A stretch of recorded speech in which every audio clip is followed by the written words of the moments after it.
வணக்கம் நண்பர்களே. இன்று விக்ரமாதித்தன் கதைகளில் ஒரு சுவாரஸ்யமான கதையை பார்க்கப் போகிறோம்.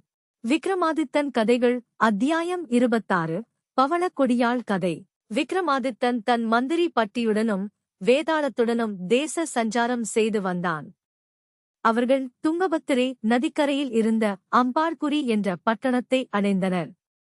அங்கு ஒரு பெண்ணின் உடலை ஊர் மக்கள் குளக்கரையில் போட்டுவிட்டுச் சென்றதைக் கண்டனர். அந்த பெண் கள்ளக்காதலால் கற்பு தவறியதால் தண்டிக்கப்பட்டிருந்தாள். அப்போது அங்கு வந்த இரு சகோதரிகளில் இளையவளான பவளக்கொடியாள் இறந்த பெண்ணை பார்த்து ஏளனமாகச் சிரித்தாள். அந்த பெண் புத்தியில்லாமல் பிடிபட்டு உயிரை விட்டாளே என்று அவள் கூறியதைக் கேட்ட விக்ரமாதித்தன் வியந்தான். இவ்வளவு இளம் வயதிலேயே இவ்வளவு துடுக்குத்தனம் கொண்டவள் வளர்ந்தபின் எவ்வளவு தந்திரம் செய்வாள் என்று சோதிக்க எண்ணினான். விக்ரமாதித்தன் ஒரு ரத்தின வியாபாரியைப் போல வேடமிட்டு அவள் தந்தை முத்துமாணிக்கத்தை சந்தித்தான். முறைப்படி பவளக்கொடியாளை திருமணம் செய்து கொண்டான்.